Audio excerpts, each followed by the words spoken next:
नमस्कार दोस्तों, मैं Vijay Tiwari the book society में आपका स्वागत है। जहां हम आज की इस वीडियो के माध्यम से सब्जेक्ट कोड BHIC 111 के कुछ महत्वपूर्ण प्रश्नों की चर्चा आपके साथ करेंगे। जैसा कि परीक्षाएं नज़दीक हैं और इन परीक्षाओं को ध्यान में रखते हुए हमने कुछ महत्वपूर्ण प्रश्नों को यहां पर सिलेक्ट किया है, जहां टोटल जो हमारे क्वेश्चन है वो क्वेश्चन है 8। पहला क्वेश्चन हमारा ये है कि नेपोलियन बोनापार्ट द्वारा फ्रांस के प्रशासनिक पुनर्गठन का वर्णन कीजिए। तो देखो भाई, फ्रांस को मजबूत करने के लिए, यूरोप में सबसे अच्छा देश बनाने के लिए नेपोलियन बोनापार्ट ने फ्रांस में सुधार करने की कोशिश की, ताकि वो फ्रांस के शासन को मजबूत कर सके, फ्रांस के प्रशासन को मजबूत कर सके और यूरोपीय इतिहास में सबसे मजबूत देश के रूप में फ्रांस को आगे उभार सके। इसके लिए उसने कुछ कदम उठाए। सबसे पहले उसने क्या करा, एक नए संविधान की उसे ज़रूरत हुई, तो इसलिए उसने एक नए संविधान के निर्माण का प्रस्ताव रखा। तो सिंपल सी बात है, कोई भी देश जो राजा होगा, अगर वो अपने देश में सुधार करेगा तो सबसे पहले कहाँ सुधार करेगा? संविधान में, क्योंकि किसी भी देश को चलाने के लिए एक संविधान की जरूरत होती है।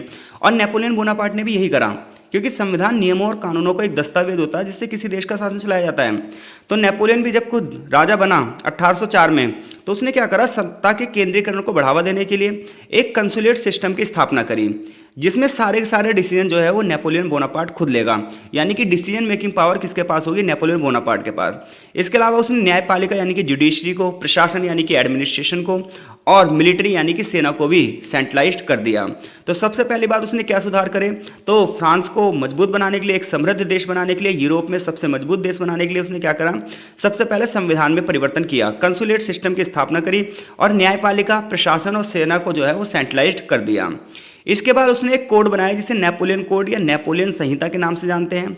यह कोड भी 1804 में लागू किया गया और इसमें नागरिक कानूनों की बात थी। इसमें व्यक्ति की स्वतंत्रता, संपत्ति के अधिकार, कानून के सामने सभी लोग समान होंगे, इस प्रकार के अधिकारों की बात की गई। और जो पहले के लोगों को विशेषाधिकार मिले थे, जो पहले सामंती व्यवस्था थी। देखो सामंती व्यवस्था क्या होती है मैं आपको बता दूं। जैसे कि पहले क्या चलता था, फ्रांस में एक सेंटर में एक राजा होता था। अब वो इन सभी क्षेत्रों को चलाने के लिए एक व्यक्ति को रखता था, और जो ये व्यक्ति होता था जो इस क्षेत्र को चलाता था, इन क्षेत्रों को चलाता था, इन क्षेत्रों को चलाता था, ये कहलाता था सामंती। तो ऐसे में सामंती के पास बहुत सारी पावर होती थी, सारे के सारे टैक्स वही वसूलता था और पूरे के पूरे एरिया को कंट्रोल करता था। तो इस जो पूरा सिस्टम है, इसे नेपोलियन ने क्या कर दिया, खत्म कर दिया। जो पुरानी परंपराएं थी उसे समाप्त कर दिया। तो नेपोलियन ने फ्रांस में सुधार के लिए सबसे पहले एक नया संविधान लेकर आया। फिर नेपोलियन कोड लागू किया, जिसमें नागरिक कानून भी थे, नागरिक अधिकार भी थे, लोगों को स्वतंत्रता दी गई, संपत्ति का अधिकार दिया गया, कानून के सामने सभी लोग समान होंगे, ये बात की गई। पहले के लोगों को जो विशेषाधिकार मिले थे, समाज में जो असमानता थी, उसने उसे खत्म कर दिया। अब उसने एडमिनिस्ट्रेशन में सुधार किया। उसने क्या करा, प्रशासन को अच्छा चलाने के लिए फ्रांस को कई कई डिपार्टमेंट्स यानी कि प्रांतों में बांट दिया। जैसे अगर हम आज की बात करें तो एक देश को चलाने के लिए सबसे पहले क्या होता है, उसे कई राज्यों में बांटा जाता है। जैसे भारत में इस समय 28 राज्य हैं, 8 केंद्र शासित प्रदेश हैं। फिर उस राज्य के अंदर बहुत सारे डिस्ट्रिक्ट होते हैं। तो ये सब क्यों किया जाता है ऐसा? ताकि प्रशासन अच्छे से चलाया जा सके। तो नेपोलियन बोनापार्ट भी यही कर रहा है। उसने एक बड़े से फ्रांस को क्या करा, छोटे छोटे प्रांतों में विभाजित किया और उन पर एक व्यक्ति को रखा जिसको प्रीफेक्ट या प्रशासक कहा जाता था। ये जो प्रीफेक्ट होता था, ये सीधे केंद्र सरकार को रिपोर्ट देता था, ताकि उन क्षेत्रों पर प्रभावी नियंत्रण स्थापित हो सके। यानी कि फ्रांस को मजबूत बनाने के लिए, प्रशासन व्यवस्था में सुधार करने के लिए, ट्रांसपेरेंसी को बनाए रखने के लिए नेपोलियन ने क्या करा, प्रांतों को, पहली बात तो फ्रांस को छोटे छोटे प्रांतों में बांट दिया, जिसे डिपार्टमेंट कहते थे। और इसके लिए एक व्यक्ति को रख दिया जिसे प्रीफेक्ट या प्रशासक कहा जाता था। इस प्रशासक का काम होता था इस पूरे क्षेत्र को कंट्रोल करना और सरकार को रिपोर्ट देना। करप्शन को रोकने के लिए भी उसने एक सख्त निगरानी रखी और बहुत सारे अधिकारियों की नियुक्ति की। बाजार व्यवस्था को भी लागू करने के लिए उसने बहुत सारे अधिकारियों की नियुक्ति की। अब आप अपने देश में सुधार लाना चाहोगे तो सबसे पहली बात यह है कि एजुकेशन में भी आप चेंज करोगे। तो इसने क्या करा, सारी की सारी जो एजुकेशनल इंस्टीट्यूशन थे, शिक्षण जो संस्थान थे, सबका नेशनलाइजेशन कर दिया। यानी कि सारे के सारे जो शैक्षिक संस्थान थे वो सरकारी हो गए। इसने लीसी स्कूल प्रणाली की स्थापना करी, जो राज्य द्वारा नियंत्रित थी और हाई क्लास की भी एजुकेशन देती थी। और इसने अपनी शिक्षा में ये कहा कि हम अपनी शिक्षा को कमर्शियल बनाएंगे, व्यावसायिक बनाएंगे और प्रशासनिक कौशल विकसित करेंगे, लोगों के अंदर स्किल डेवलप करेंगे। इसके साथ साथ लोगों को सेना में भी अपनी जो है भूमिका अदा करनी पड़ेगी। शिक्षा में राष्ट्रवाद के विचारों को ज़्यादा बढ़ावा दिया गया, ताकि हर एक व्यक्ति फ्रांस के लिए मरने कटने के लिए जिम्मेदार रहे। अगली बात यह है कि उसने इकोनॉमिकल सेक्टर में भी सुधार किया, फाइनेंस के सेक्टर में भी सुधार किया। नेपोलियन ने बैंक ऑफ फ्रांस की स्थापना करी, ताकि आर्थिक स्थिरता सुनिश्चित की जा सके। उसने पूरा का पूरा जो रेवेन्यू सिस्टम था, टैक्स सिस्टम था, उसे फिर से सुव्यवस्थित किया और पहले के मुकाबले प्रभावशाली बनाया। भ्रष्टाचार के मामले को कम करने के लिए और कर कटौती के मामलों को खत्म करने के लिए उसने बहुत सारे कदम उठाए। इसके अलावा देखो, हर एक देश जो है वहाँ के जो लोग होते हैं वो धार्मिक भावनाओं से आहत होते हैं, तो उसने धार्मिक सुधार भी किए। धार्मिक सुधार किया कि उसने कैथोलिक चर्च के साथ कॉनकॉर्डेट ऑफ 1801 का समझौता किया, जिसमें चर्च और राज्य के संबंध सामंजस्यपूर्ण बनाए गए। देखो, यूरोप के जितने भी देशों का आप इतिहास पढ़ोगे, वहाँ पर चर्च और राज्य के संबंध जो थे वो पहले खराब थे, क्योंकि राज्य कहता था भाई सुपर पावर मैं हूँ और चर्च कहता था सुपीरियर मैं हूँ। तो धर्म और राज्य के क्षेत्र में लड़ाई होती है सुपीरियरिटी को लेकर, जहाँ सरकार ये सोचते हैं कि हम सुपीरियर हैं और धर्म के जो गुरु होते हैं वो सोचते हैं हम सुपीरियर हैं। तो ऐसे में जब ये आया नेपोलियन बोनापार्ट, तो इसने इस संबंधों को अच्छा करने के लिए, तनाव को खत्म करने के लिए कॉनकॉर्डेट ऑफ 1801 का एक समझौता लेकर आया, जिसमें यह हुआ भाई राज्य चर्च को सहयोग करेगा और चर्च राज्य को सहयोग करेगा। इसके अलावा जो धार्मिक आस्था थी, यानी कि आप चर्च को मानोगे या नहीं मानोगे, ये व्यक्ति को स्वतंत्रता दे दी गई, तुम्हारी मर्जी है भाई धर्म को मानो, तुम्हारी मर्जी धर्म को मत मानो। इसके अलावा सार्वजनिक कार्य को ये उसने बेसिक इंफ्रास्ट्रक्चर का निर्माण किया, जैसे सड़कों का निर्माण करवाया, पुलों का नहरों का निर्माण करवाया, ताकि व्यापार और खेती को बढ़ावा दिया जा सके। पेरिस और अन्य शहरों में नागरिक सुविधाओं का विकास किया गया। सैनिक सुधार किया गया, क्योंकि एक मजबूत देश होगा तो एक मजबूत सेना भी होनी चाहिए, तो उसने क्या करा, सेना को बेहतर ट्रेनिंग दी, अच्छा उसका संरचना प्रदान की गई, भर्ती प्रक्रिया को फिर से चेंज किया गया। फ्रांस की सैन्य शक्ति जो है इन सब की वजह से एक अलग ही स्तर पर पहुंच चुकी थी। निष्कर्ष कुल मिलाकर यह है कि नेपोलियन के सुधारों ने फ्रांस में राजनीतिक क्षेत्र में, सामाजिक क्षेत्र में, आर्थिक क्षेत्र में स्थिरता प्रदान करी। हालांकि उनकी कुछ आलोचना भी हुई, इन्हें क्रिटिसाइज भी किया गया। तो ध्यान रखना, इस दुनिया में जो सबसे ज़्यादा प्रभावशाली व्यक्ति होगा उसकी भी आलोचना की जाती है। तो नेपोलियन के को भी क्रिटिसाइज किया गया। तो उसने व्यक्तिगत स्वतंत्रता पर कुछ हद तक अंकुश लगा देता है, यानी कि उसे थोड़ा सा तानाशाह माना गया। और फ्रांस के इतिहास में फिर भी नेपोलियन बोनापार्ट का एक बहुत बड़ा योगदान है। जो आप मॉडर्न फ्रांस देखते हो उसकी नींव कहीं ना कहीं नेपोलियन बोनापार्ट ने रखी थी। तो मैं आशा करता हूँ अगर ये वाला क्वेश्चन पेपर में आया तो आप डेफिनेटली इस क्वेश्चन का आंसर कर दोगे। अब हम अगले क्वेश्चन की ओर बढ़ रहे हैं। अगला क्वेश्चन है हमारा, आधुनिकीकरण की दिशा में ब्रिटेन द्वारा उठाए गए सुधारात्मक कदमों का वर्णन कीजिए। यानी कि ब्रिटेन अपने मॉडर्नाइजेशन को बढ़ावा देने के लिए, अपने को आधुनिक बनाने के लिए, अपने आप को मॉडर्न बनाने के लिए क्या कर रहा है। तो देखो, आज से अगर आप 200 साल पहले, 300 साल पहले का इतिहास देखोगे तो हर एक देश लगभग एक जैसा था। ग्रामीण अर्थव्यवस्थाएं थी, हर जगह कृषि पर डिपेंड थे सब। लेकिन सबसे पहली जो इंडस्ट्रियल रेवोल्यूशन हुई है वो ब्रिटेन में हुई है। तो क्वेश्चन आपसे यही पूछ रहा है कि भाई जो आधुनिकता के शिखर पर आज ब्रिटेन है उसकी शुरुआत कहाँ से होती है। तो देखो, ब्रिटेन ने 18वीं सेंचुरी और 19वीं सेंचुरी में इकोनॉमी के सेक्टर में, यानी कि अर्थव्यवस्था के क्षेत्र में, समाज के क्षेत्र में, राजनीति के क्षेत्र में, हर जगह उसने कुछ चेंज किए, जिसकी वजह से ब्रिटेन और देशों के मुकाबले सबसे ज़्यादा मॉडर्न हो गया और सबसे पहले मॉडर्न हो गया। उसने क्या किया, सबसे पहले इंडस्ट्रियल रेवोल्यूशन जो हुई वो ब्रिटेन में हुई, यानी कि सामान जो है वो कारखानों में बनना कहाँ से शुरू हुआ, ब्रिटेन में। रॉ मटेरियल्स बाहर से लाए गए और सामान बना बनाकर पूरे विश्व में बेचा जाने लगा, जिससे उसकी इकोनॉमी बहुत मजबूत हुई। राजतंत्र को खत्म किया गया और डेमोक्रेसी को शुरू किया गया। और सबसे बड़ी बात यह, लोगों को अधिकार दिए गए, यानी कि सोशल जस्टिस, सामाजिक न्याय की भी स्थापना की गई। ये सब कैसे हुआ, आइए समझते हैं। तो देखो, सबसे पहले ब्रिटेन ने अपने आप को आधुनिक बनाने के लिए अपने यहाँ पर इंडस्ट्रीज़ को लगाना शुरू किया, यानी कि उद्योगों को लगाना शुरू किया। सिंपल सी बात है, कोई भी देश अपना डेवलपमेंट जब ही कर पाएगा जब वहाँ के लोग उद्यमी होंगे, यानी कि वहाँ के लोग उद्योगों को बढ़ावा देंगे, स्टार्टअप्स लगाएंगे। तो इससे क्या होगा, देश की इकोनॉमी ऑलरेडी मजबूत होगी। तो ब्रिटेन के लोग इस मामले में सबसे आगे थे। उदारवाद यानी कि लिबरलाइजेशन की जो शुरुआत है वो यहीं से होती है। तो ब्रिटेन में औद्योगिक क्रांति हुई, और इस औद्योगिक क्रांति का मतलब ये नहीं कि लड़ाई झगड़े दंगे फसाद हो गए। इस औद्योगिक क्रांति का मतलब है बड़े पैमाने पर मशीनें लगने लगी, बड़े पैमाने पर कारखाने बनने लगे, बहुत सारे मजदूरों को रखा जाने लगा और प्रोडक्शन को एकदम से बूस्ट कर दिया गया। प्रोडक्शन बहुत ज़्यादा हुआ और बड़े पैमाने पर बाहर की मार्केट में ये सामान बेचा जाने लगा। तो ब्रिटेन में औद्योगिक क्रांति जो हो रही है, इसने अर्थव्यवस्था को कृषि समाज से बदलकर औद्योगिक समाज में बदल दिया।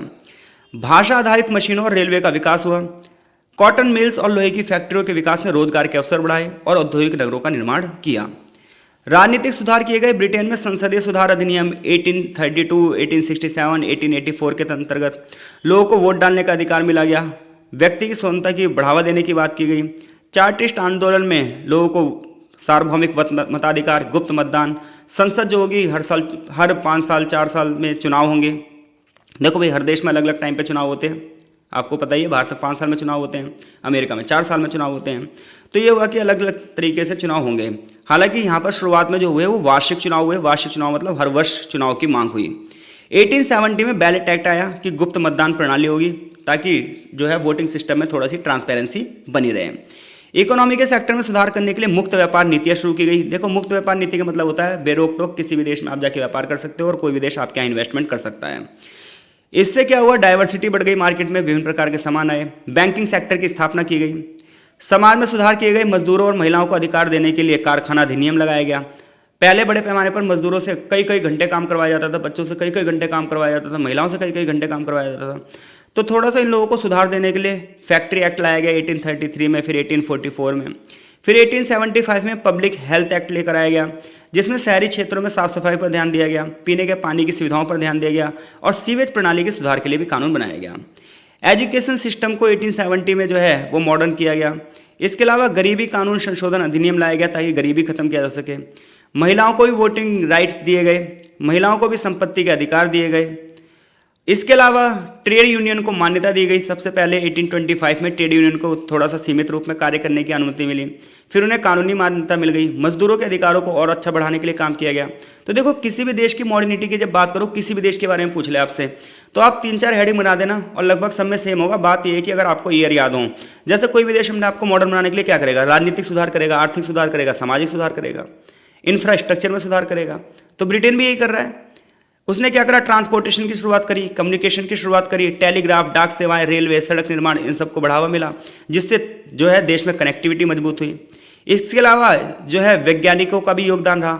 चार्ल्स डार्विन के जो उत्पत्ति का सिद्धांत था, थ्योरी ऑफ एवोल्यूशन था, इसने रिसर्च को और भी ज़्यादा बढ़ावा दिया। भौतिकी, रसायन, इंजीनियरिंग में नए नए आविष्कार हुए और ब्रिटेन का जो औद्योगिक, सामाजिक और राजनीतिक सुधार है वो बहुत तेज गति से होने लगा और ब्रिटेन जो है वो विश्व में सबसे पहला साम्राज्यवादी देश भी बन गया। हालांकि स्पेन, डचेस भी थे साम्राज्यवादी, लेकिन जो सबसे बड़ा साम्राज्य बनाया वो ब्रिटेन ने ही बनाया। अगला क्वेश्चन है हमारा 3rd नंबर का कि W.W. रोस्टोव और अलेक्जेंडर गैरशन क्रॉन के विचारों का संदर्भ देते हुए औद्योगिक पूंजीवाद के विकास की चर्चा कीजिए। यानी कि औद्योगिक पूंजीवाद का विकास कैसे होता है, इसके ऊपर W.W. रोस्टोव के क्या विचार थे और अलेक्जेंडर गैरशन क्रॉन के क्या विचार थे। तो देखो, तो W.W. रोस्टोव और अलेक्जेंडर गैरशन क्रॉन की बात करोगे तो इन दोनों ने ही ये बताया है कि इंडस्ट्रियल डेवलपमेंट कैसे होता है, ठीक है, औद्योगिक पूंजीवाद का विकास कैसे होता है, लेकिन दोनों को ही सोचने का तरीका अलग था। तो चलिए दोनों के तरीकों की बात करते हैं। सबसे पहले हम बात करते हैं W.W. रोस्टोव की। तो देखो, W.W. जो रोस्टोव है ना, इन्होंने बताया कि जो इकोनॉमी डेवलप होता है ये स्टेप्स में होता है, कई स्टेप में, यानी कि स्टेप 1, स्टेप 2, स्टेप 3, स्टेप 4, यानी कि किसी भी देश का आर्थिक विकास एकदम से नहीं हो जाता। इसके कुछ चरण होते हैं और इन्होंने 5 चरण बताए हैं। तो रोस्टोव ये कह रहे हैं किसी भी देश का जो आर्थिक विकास होता है वो 5 चरणों में होता है। तो पहला चरण क्या होता है, पहले चरण में जो सारी की सारी जो सोसाइटी होती है वो ट्रेडिशनल सोसाइटी होती है, परंपरागत समाज होता है। यहाँ पर ज़्यादातर लोग शुरुआत में क्या करते हैं, कृषि करते हैं। टेक्नोलॉजी का कोई भी ज्ञान नहीं होता, विज्ञान का कोई भी ज्ञान नहीं होता। उत्पादन के साधन प्राचीन होते हैं, वही हल बैल के माध्यम से खेती की जाती है। प्रोडक्शन बहुत ही सीमित होता है, कुछ ही फसलों की खेती की जाती है। तो रोस्टोव ये कह रहा है कि किसी भी समाज के 5 चरण होते हैं। पहले चरण में इंसान क्या है, कृषि समाज होता है। पूरी की पूरी सोसाइटी आज से 400 साल पहले का इतिहास देख लो आप, तो ज़्यादातर लोग किस पर थे, एग्रीकल्चर पर डिपेंड थे, माइनिंग एक्टिविटीज़ पर डिपेंड थे, या फिर फॉरेस्ट पर, वनों पर डिपेंड थे। टेक्नोलॉजी का डेवलपमेंट इतना नहीं हुआ था, ज़्यादातर पत्थरों के औजारों का प्रयोग करते थे, लोहे के औजारों का प्रयोग भी करने लगे। उत्पादन के साधन ज़्यादा अच्छे नहीं थे तो प्रोडक्शन भी कम होता था, झूम खेती करते थे, आप सभी को पता है। फिर दूसरे चरण में क्या आएगा, परिस्थितियाँ बदलेंगी। धीरे धीरे करके लोगों को विज्ञान का ज्ञान होगा, तकनीक का ज्ञान होगा और धीरे धीरे करके ट्रांसपोर्टेशन का विकास होगा। यानी कि ट्रांसपोर्टेशन के क्षेत्र में जैसे ही डेवलप होगा, लोग एक जगह से दूसरी जगह आना जाना शुरू कर देंगे। धीरे धीरे लोग इन्वेस्टमेंट करने लग जाएंगे और समाज धीरे धीरे क्या होगा, स्पीड पकड़ना शुरू करेगा। यानी कि पहले चरण में सारे बंदे जो होंगे वो नेचर पर डिपेंड होंगे। दूसरे में धीरे धीरे करके वो प्रकृति के नियमों को समझेंगे और लॉजिकल चीज़ों को सोचना शुरू करेंगे, जिसकी वजह से बेसिक इंफ्रास्ट्रक्चर की शुरुआत हो जाएगी और ट्रांसपोर्टेशन यानी कि परिवहन की सुविधाएं शुरू हो जाएंगी। लोग इन्वेस्ट करने शुरू करेंगे और समाज गतिशील होगा। तीसरे में टेक ऑफ यानी कि उड्डयन। इसका मतलब यह है कि आर्थिक विकास यहाँ पर बहुत तेज़ी से बढ़ने लग जाएगा। यहाँ पर बड़े पैमाने पर कारखानों की स्थापना होने लग जाएगी और लोग बाग मशीनीकरण में शुरुआत हो जाएगा। औद्योगिकृत उत्पादन शुरू हो जाएगा और जब ये सब चीज़ें होंगी तो शहरीकरण को शुरुआत मिलेगी। देखो, शहरों का मतलब क्या है, शहरों का मतलब ये है कि 75 से 80% लोग खेती ना करें बल्कि और कोई एक्टिविटी करें, पॉपुलेशन ज़्यादा हो और साथ ही साथ डेंसिटी भी ज़्यादा हो। तो यहाँ तीसरे चरण में शहर बनने शुरू हो जाएंगे। चौथे चरण में मैच्योरिटी आ जाएगी, मैच्योरिटी का मतलब ये है जो इंडस्ट्रियल एरिया है वो और ज़्यादा डेवलप हो जाएगा, नए नए क्षेत्रों में इन्वेस्ट किया जाएगा, नए नए क्षेत्रों की खोज की जाएगी और टेक्नोलॉजी भी धीरे धीरे करके बढ़ जाएगी। और पांचवी जो स्टेज होगी वो होगी age of high mass consumption, यानी कि बड़े पैमाने पर जब लोगों की आमदनी बढ़ेगी तो लोग जो है खपत को भी बढ़ाएंगे, खपत बढ़ेगी तो उत्पादन भी बढ़ेगा और मार्केट का जो साइकिल है वो एकदम से चलने लग जाएगा। कुल मिलाकर जो रोस्टोव का सिद्धांत है वो वेस्टर्न कंट्रीज़ के जो इंडस्ट्रियलिस्ट का अनुभव था, एक्सपीरियंस था, उसके आधार पर उन्होंने बताया। यानी कि रोस्टोव का जो सिद्धांत है तो पश्चिमी देशों में जैसे ब्रिटेन में, फ्रांस में, स्पेन में जो औद्योगिकरण हुआ इसका लोग क्या अनुभव रहा उसने बताया कि भाई पहले समाज में लोग कृषि पर डिपेंड थे, फिर धीरे धीरे लोगों को समाज का ज्ञान हुआ, प्रकृति का ज्ञान हुआ, लोगों ने इन्वेस्टमेंट करना शुरू करा, फिर इंडस्ट्री एकदम से लग गई और फिर धीरे धीरे करके लोगों के जीवन में पूरी तरीके से बदलाव आ गया। इस बदलाव ने पूरी सोसाइटी को बदल दिया। ऐसा कौन कह रहा है? रोस्टोव कह रहा है। अब हम बात कर रहे हैं अलेक्जेंडर गैर्शन क्रॉन क्या कह रहे हैं। तो देखो इनका जो सिद्धांत है इस सिद्धांत को बोलते हैं ऐतिहासिक पिछड़ापन, इकोनॉमिक बैकवर्डनेस।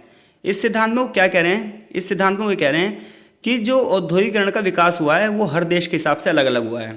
इनका जो सिद्धांत है वो थोड़ा सा मुझे ज़बरदस्त लगता है। इनका ये कहना है कि हर देश की परिस्थितियाँ अलग होती हैं, हर एक देश पर आप एक जैसी सिचुएशन को नहीं थोप सकते। यानी कि देखो भारत की परिस्थिति अलग है, ब्रिटेन की परिस्थिति अलग है। ब्रिटेन जिस हिसाब से डेवलप हो रहा था उस हिसाब से भारत नहीं हो सकता है, क्योंकि भारत की जो भौगोलिक परिस्थितियाँ वो अलग है, सामाजिक परिस्थितियाँ अलग है, धार्मिक परिस्थितियाँ अलग है, सामाजिक परिस्थितियाँ अलग हैं। तो गैर्शन क्रॉन ये कह रहा है कि औद्योगिकरण जो है वो हर देश की परिस्थिति के हिसाब से होता है। उसका ये मानना है कि सभी देश एक जैसे रास्ते पर चलकर औद्योगिकरण की सफलता नहीं पा सकते। उन्होंने पिछड़े देशों के विकास पर ध्यान केंद्रित किया है, उन्होंने एशिया, अफ्रीका की बात की है। उन्होंने कहा इन देशों को आप यूरोप की तरह डेवलप नहीं कर सकते, यानी कि जिस तरीके से यूरोप डेवलप हुआ है उस तरीके से एशिया के देश डेवलप नहीं हो सकते, अफ्रीका के देश डेवलप नहीं हो सकते, साउथ अमेरिका के देश डेवलप नहीं हो सकते। इनका सिद्धांत पिछड़ेपन का लाभ बता रहा है। इनका सिद्धांत ये कह रहा है कि पिछड़े देशों के पास जो विकसित देशों की टेक्नोलॉजी है उसका अनुभव का लाभ उठाने का अवसर होता है। यानी कि ये कहते हैं कि विकसित देश तो नई नई टेक्नोलॉजी बनाते हैं, लेकिन पिछड़े देशों को फायदा ये मिलता है कि ये डायरेक्ट उनकी टेक्नोलॉजी का प्रॉफिट उठाते हैं, खुद इन्हें कुछ करने की जरूरत नहीं होती। ये उन्हें छलांग लगाकर तेजी से आगे बढ़ने में मदद करता है। जैसे चाइना की बात करते हैं, चाइना ने 1978 के बाद से छलांगी तो लगाई है और उसके बाद आज वो नए नए क्षेत्रों में विकास कर रहा है। तो ये कहना चाहते हैं कि भाई जो विकसित देश हैं वो लगातार इनोवेशन करते हैं, रिसर्च करते हैं और नई नई चीज़ों की खोज करते हैं और छोटे छोटे देशों का प्रॉफिट, छोटे छोटे देशों को फ्री फंड में इनका प्रॉफिट मिल जाता है, यानी कि वो इनके ज्ञान का प्रयोग करते हैं। जैसे कि रूस जो तेज गति से आगे बढ़ा, जापान जो तेज गति से आगे बढ़ा, उसका कारण जो है वो पश्चिमी देशों का अनुभव है। गैर्शन क्रॉन के अनुसार पिछड़े देशों में जो औद्योगिकरण है वो सरकारों द्वारा निर्धारित होता है। यानी कि अगर आप रूस की भी बात कर लो तो गवर्नमेंट सेक्टर था। भारत में भी आज़ादी के बाद जो बड़ी बड़ी इंडस्ट्रीज है वो सरकार ने लगाई थी। तो जर्मनी की बात कर लो, रूस की बात कर लो, भारत में बात कर लो, तो बड़े बड़े जो इन्वेस्टमेंट है वो सरकार के द्वारा ही होते हैं, क्योंकि पिछड़े देशों में जनसंख्या के पास पैसा इतना नहीं होता है कि वो इतने बड़े क्षेत्र में इन्वेस्ट कर सके, और बड़े इन्वेस्ट के लिए क्या है वो गवर्नमेंट करती है। तीसरी बात यह है पिछड़े देशों में जो उद्योग का चयन है वो उन चीज़ों पर होता है जिसकी प्राइमरी नीड होती है, और साथ साथ ट्रांसपोर्टेशन पर ज़्यादा जोर दिया जाता है। आज भी आप भारत में देख लो, हम भारत को जो है आत्मनिर्भर भारत बनाना चाहते हैं तो सबसे ज़्यादा कनेक्टिविटी पर जोर दे रहे हैं। कनेक्टिविटी के बाद बेसिक इंफ्रास्ट्रक्चर की बात कर रहे हैं, बैंकिंग सेक्टर्स की बात कर रहे हैं और हर जगह जो है रिफॉर्म कर रहे हैं। फॉर एग्जांपल रूस में रेल के नेटवर्क बनाए गए ताकि कनेक्टिविटी हो सके, कोयला उद्योग की स्थापना की गई। तो इस प्रकार से अगर बात करें गैर्शन क्रॉन की, तो गैर्शन जो क्रॉन है वो गरीब देशों की अर्थव्यवस्था के विकास की बात कर रहे हैं, अल्प विकसित देशों की अर्थव्यवस्था के विकास की बात कर रहे हैं। ये कह रहे हैं जिन देशों में औद्योगिकरण तेजी से होता है वहाँ में समाज में असंतुलन भी बहुत तेजी से होता है, राजनीतिक उथल पुथल भी हो सकती है और दंगे फसाद भी हो सकते हैं, क्योंकि देखो एकदम से सारी चीज़ें चेंज हो रही हैं और लोगों को उतना प्रॉफिट नहीं मिल रहा, गरीब गरीब होता जाएगा और अमीर अमीर होता जाएगा, जिसकी वजह से क्या होगा, एक दिन शोषण हो जाएगा, महंगाई का स्तर इतना ज़्यादा हो जाएगा कि एक दिन जनता क्रांति कर देगी अपने फेवरेट राजा के खिलाफ भी। तो गैर्शन क्रॉन ने ये तर्क दिया कि औद्योगिकरण की प्रक्रिया हर देश के लिए अलग अलग होती है, आप इसे यूरोपीय आधार पर नहीं समझ सकते। तो अगर क्वेश्चन ये आता है तो गैर्शन क्रॉन को जो है आप वो अनडेवलप्ड कंट्री के हिसाब से बताओगे, ठीक है। और इसके अलावा अगर वो आपसे पूछता है जो हमारा दूसरा नाम था और वो नाम था हमारा डब्ल्यू रोस्टोव, तो डब्ल्यू रोस्टोव के हिसाब से आप 5 चरण बताएंगे। मैं आशा करता हूँ चीज़ें आपको समझ में आ रही होंगी। कमेंट बॉक्स में अपनी प्रतिक्रिया जरूर दो। वीडियो थोड़ी सी आपके लिए लेट अपलोड हो रही है, उसके लिए माफ़ी चाहता हूँ, बट टेक्निकल प्रॉब्लम थी, उसमें मेरा कोई भी दोष नहीं है। अगला क्वेश्चन जो हमारा आएगा 5वां क्वेश्चन, वो टिप्पणी करने के लिए होगा, ठीक है।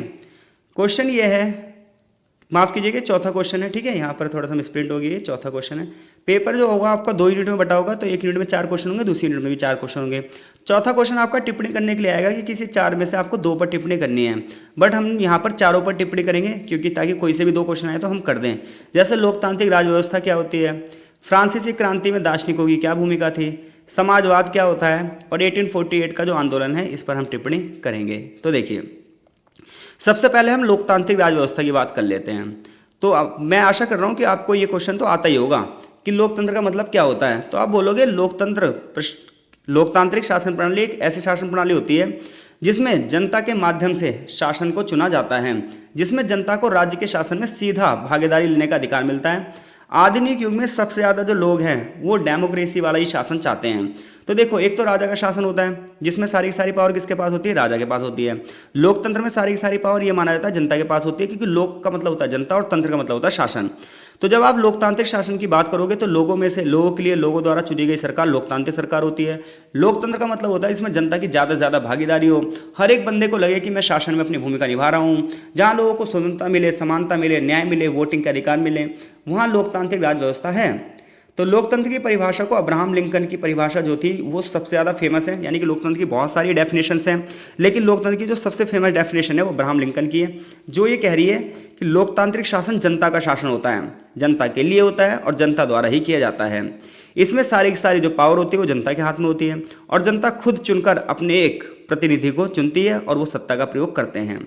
लोकतंत्र की विशेषताएं ये होती हैं कि सबसे पहली बात तो यह है कि जनता को सबसे ज़्यादा अधिकार मिलते हैं। लोकतंत्र में अंतिम शक्ति जनता के पास होती है, वो चुनाव के माध्यम से अपनी सरकार का चयन करते हैं। ये सब बातें किताब में बहुत अच्छी लगती हैं, रियलिटी आपको भी पता है और मुझे भी पता है कि वास्तव में जनता कितने सरकार चला रही है, जनता कितना देश चला रही है, हमें पता है।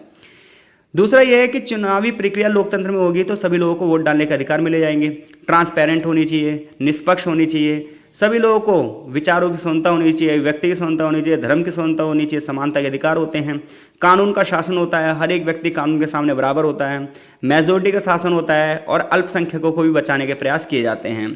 शासक जनता के प्रति जिम्मेदार होते हैं और कार्यपालिका, विधायिका और न्यायपालिका में शक्तियों का बंटवारा होता है। ये सब लोकतंत्र की विशेषताएं हैं, तो ये सब तो आप कर ही दोगे।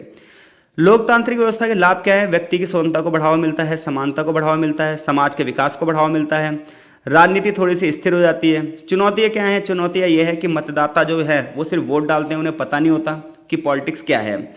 तो जिसकी वजह से जो जनता जो हमारी भोली भाली है, इसका जो है हमारे जो शासक हैं, नेता हैं, वो मिसयूज़ करते हैं।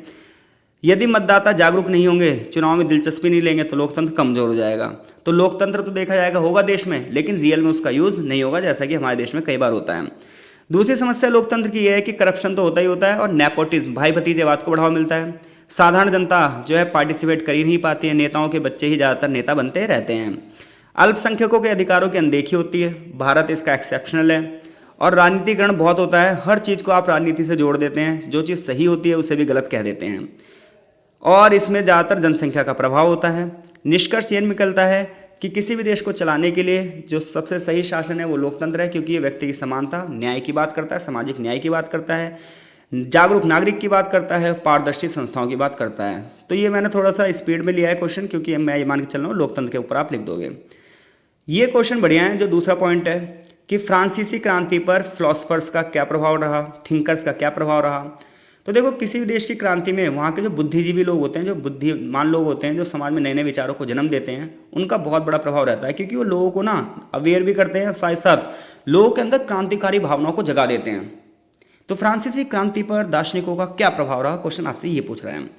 तो आप सभी को पता है 1789 में फ्रांसीसी क्रांति हुई और इसमें बहुत सारी लोगों की भूमिका थी। हमसे सिर्फ वो दार्शनिकों की भूमिका की बात कर रहा है। तो दार्शनिकों की भूमिका ये है कि इन विचारकों ने समाज, राजनीति और अर्थव्यवस्था पर अपने विचार दिए, स्वतंत्रता, समानता और न्याय की मांग को जोरदार तरीके से प्रस्तुत किया।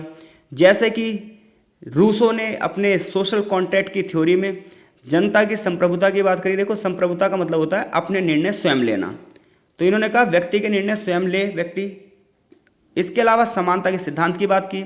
और आगे चलकर जब फ्रांसीसी क्रांति हुई तो लोगों ने नारा दिया, हमें चाहिए स्वतंत्रता, हमें चाहिए समानता, हमें चाहिए न्याय, हमें चाहिए भाईचारा। तो स्वतंत्रता, समानता और बंधुत्व का नारा लगा, लिबर्टी, इक्वेलिटी और ब्रदरहुड का नारा लगा।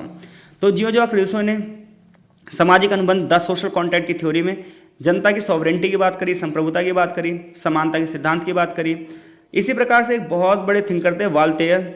इन्होंने धार्मिक असहिष्णुता और राजतंत्र के खिलाफ आवाज़ उठाई। जहां चर्च और राज्य मिलकर लोगों का शोषण करते थे, इसको चुनौती मिली।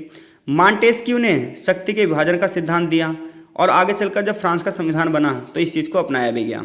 डिडरो ने तर्क और विज्ञान की बात की, जबकि जॉन लॉक ने लोगों के अधिकारों की बात करी। इन दार्शनिकों ने केवल फ्रांस की जनता को जागरूक ही नहीं किया, बल्कि राजतंत्र को खत्म करने के लिए, लुई 16वां का जो शासन था उसे खत्म करने के लिए, सामंती व्यवस्था को खत्म करने के लिए आधार प्रदान किया। तो देखो, किसी भी समाज का विकास होता है विचारों से, और जो विचारशील व्यक्ति होते हैं वो समाज में क्रांति ला ही देते हैं। क्वेश्चन नंबर 3 है हमारा समाजवाद। तो कभी भी समाजवाद वर्ड आ जाए तो इसका मतलब होगा हम समाज में समानता स्थापित करना चाहते हैं और गरीबों के हक के लिए लड़ाई लड़ेंगे। तो समाजवाद की जो थ्योरी है वो कहती है जनता के कल्याण के लिए समानता होनी चाहिए और इसके लिए गवर्नमेंट सेक्टर होना चाहिए। तो समाजवाद एक सामाजिक, राजनीतिक, आर्थिक विचारधारा है जो समाज में समानता स्थापित करना चाहती है, सामूहिक कल्याण स्थापित करना चाहती है, अमीरी गरीबी के भेद को खत्म करना चाहती है और भूमि, फैक्ट्री और पूंजी पर सरकार का हक की बात करती है ताकि सभी लोगों को समान अवसर मिल सकें। तो समाजवाद की पहली विशेषता यह है कि सबका स्वामित्व समान होता है, निजी संपत्ति यहाँ पर नहीं होती है, सारी संपत्ति सरकार की होती है, सब लोग संपत्ति का सिर्फ प्रयोग करते हैं।